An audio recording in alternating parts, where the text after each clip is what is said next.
Imagine a world carved by an ancient schism where light and darkness are not moral opposites, but two halves of a single, broken power.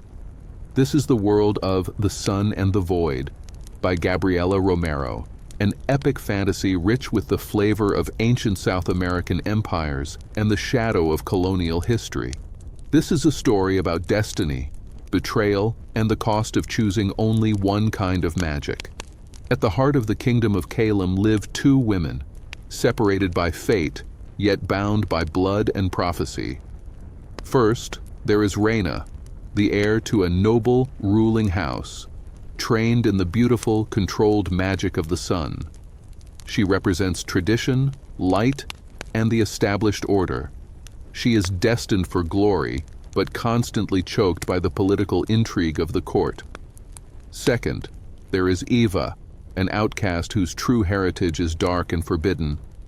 Eva is touched by the chaotic, powerful, and misunderstood magic of the void, a shadow energy that Calem has spent centuries trying to erase.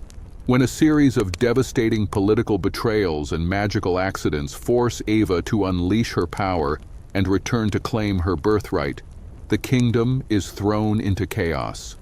Reina must confront the terrible truth that the history she was taught, the history that demonized the void, was a colonial lie designed to keep the powerful in control.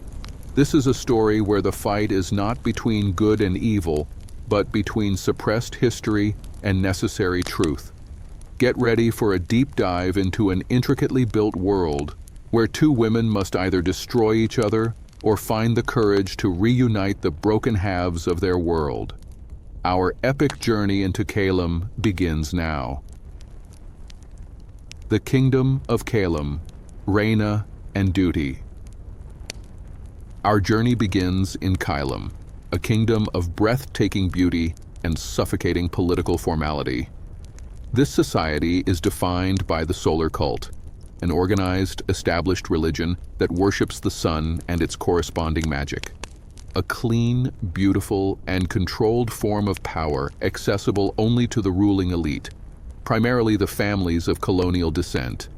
This solar magic is used for healing, light, and maintaining political order. Reina is our primary viewpoint in this world. She is the favored heir of a powerful, respected noble house, fiercely loyal to the king and the rigid traditions of Calem. She is an exceptional student, dedicated to mastering the polite, courtly use of sun magic. Yet, even in her privileged position, Reina feels the heavy weight of duty and expectation. Her life is not her own, it is a tool for consolidating her family's political power. The court of Calem is a viper's nest of political intrigue. The aging king is weak, and rival noble houses jockey for position, constantly seeking to undermine Reina's family. She is deeply suspicious of the court, particularly those who seem willing to use any means, even questionable, desperate magic, to seize power. Her worldview is simple and firm. The sun is good, the void is evil, and strict adherence to tradition is the only path to stability. Reina's storyline is driven by two main internal conflicts: her growing awareness of the court's hypocrisy and her repressed sense of romantic longing. She finds herself drawn to a powerful courtier, but their relationship is complicated by duty and the political necessity of an arranged marriage. Crucially, as Reina practices her sun magic, she sometimes feels a strange, powerful pull, an echo of raw, untamed power that the priests tell her to ignore. This slight, unsettling resonance is the first hint that the world, and her own power, may be far more complex and dangerous than the solar cult preaches. Her ordered, sun-drenched world is built on a foundation of control, and any hint of the wild, chaotic void is treated as the ultimate threat to civilization. The Forbidden Power, Eva and Exile. The narrative now shifts abruptly to introduce Eva, our second protagonist, who occupies the dark, dangerous periphery of Calem. Eva's life is the inverse of Reina's. She is an outcast, raised in poverty and obscurity, unaware of her noble lineage. Her early life is defined by hardship and the desperate search for survival. Eva's story is one of trauma and terrifying discovery. When she is still young, she discovers a terrifying, latent power within herself, the magic of the void. This power is raw, unformed, often destructive, and completely uncontrollable. It is the very magic that the solar cult has branded as dark and demonic for centuries. When her power manifests violently during a moment of distress, Eva is forced to flee, becoming a fugitive from a system that fears and seeks to exterminate her kind. Her journey takes her to the shadowy, non-magical corners of the world, where she lives in constant fear of discovery. In her solitude, Eva begins to understand the nature of the void. It is not inherently evil. It is the magic of potential, of chaos, and of creation from darkness. It is the ultimate source of power, unrefined by the colonial, aristocratic control of the sun cult. Eva soon discovers that she is part of a secretive, ancient lineage, the descendants of the original inhabitants of the land who were overthrown by the solar cult centuries ago. The conquerors demonized the void to justify their colonial conquest and seize control of the magical resources. Eva realizes her power is her birthright and the key to reclaiming a stolen legacy.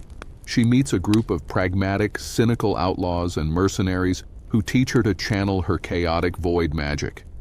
Under their harsh guidance, Eva begins to mold her raw power into a weapon. Her goal solidifies. She must return to Calem, not just to survive, but to confront the establishment, expose the historical lie, and claim the power that was unjustly taken from her ancestors. Her return will not be a diplomatic request. It will be a declaration of war and a challenge to every ideal Reina holds dear. The dark convergence, Eva's return and political fracture. The inevitable collision of the two worlds occurs when Eva returns to Calem. She arrives not as a humble petitioner, but as a powerful, terrifying force, backed by a growing network of disenfranchised citizens and underground practitioners of the void. Her dramatic re-entry sends shockwaves through the rigid political structures of the capital. Eva's return coincides with a period of extreme political fragility. The court is paralyzed by infighting, and the king is barely clinging to power. Eva uses her raw void magic, the power of shadows, chaos, and psychological manipulation to expose the corruption and hypocrisy of the noble houses. She doesn't fight with swords. She fights by forcing the darkness in the hearts of the powerful to the surface. Reina finds herself on the front lines of this conflict. She is tasked by the court and her family with hunting down the demon sorceress Eva. Reina, dedicated to order, sees Eva as the definitive threat to peace, confirming all the solar cult's warnings about the destructive nature of the void. The conflict is immediate and personal.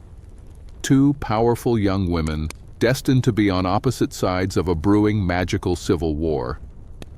When Reina and Eva finally clash, the confrontation is devastating, blending high fantasy action with deep emotional confusion.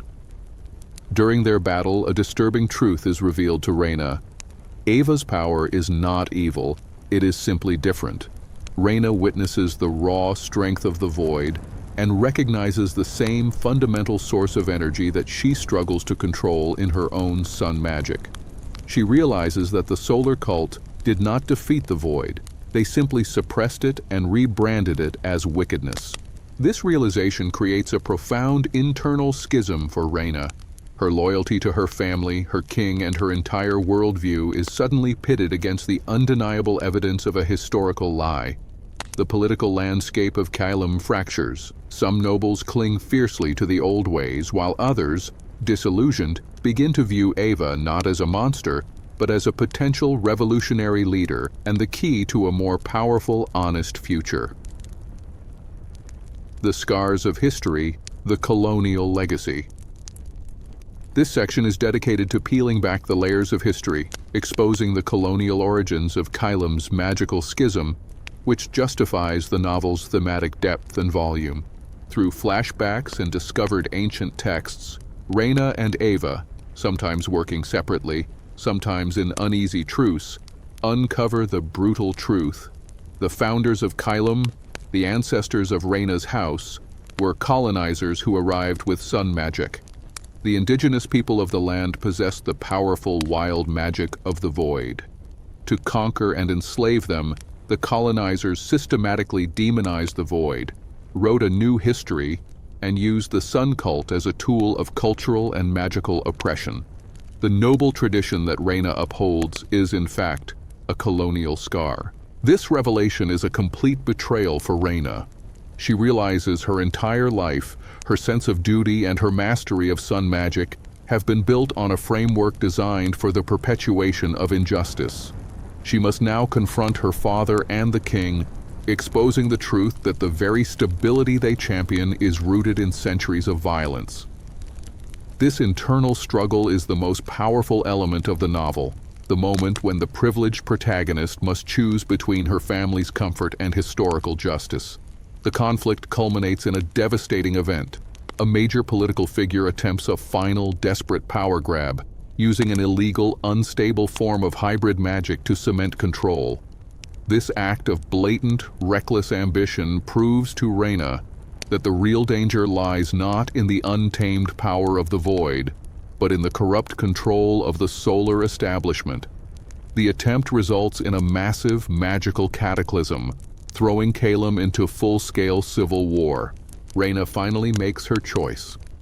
Abandoning her family's house and her inherited duty, she sides with Eva. The two women, once destined to be enemies, realize they are two sides of the same coin, each incomplete without the other. To save Kylem, they must now combine their opposing powers, a feat the world has not seen since the original colonization. Reclaiming the whole, unifying the sun and the void. The final climactic section focuses on the Reina-Eva alliance and the monumental task of reuniting the broken magic. The ultimate challenge is to prove that the sun and the void can coexist without destroying the world. The ultimate confrontation is not just a magical battle, it is a symbolic act of healing. They face off against the last remnants of the old guard, who are determined to preserve the separation and the power structure it maintained. By combining their powers, Reina providing the structure, control, and light of the sun, and Eva providing the raw potential, chaos, and transformative energy of the void, they create a new, immense, and balanced form of magic. This balanced power is stronger and more stable than either half ever was alone. The victory of Reina and Eva leads to the establishment of a new Kylem. This is not a total inversion of power, replacing sun with void, but a genuine synthesis. The colonial narrative is officially dismantled. The new leadership recognizes and integrates the history and culture of the indigenous peoples, acknowledging the void as a necessary fundamental part of the world's power system. The novel concludes not with a perfect utopia, but with a hard-earned sense of balance and possibility. Reina finds her true purpose in governing a system based on truth and equity, finally free from her family's crushing expectations. Eva is recognized as a co-leader, a symbol of the reclaimed indigenous heritage and the power of the suppressed. The sun and the void ultimately argues that true strength lies in wholeness. The kingdom of Kylem was weak because it chose to deny half of its magical and historical reality. Only by accepting the darkness, the chaos, and the difficult truths of the past, the void, can it truly appreciate and thrive in the light, the sun. The journey of Reina and Eva is a powerful message that the most revolutionary act is the acceptance of one's full, complicated heritage.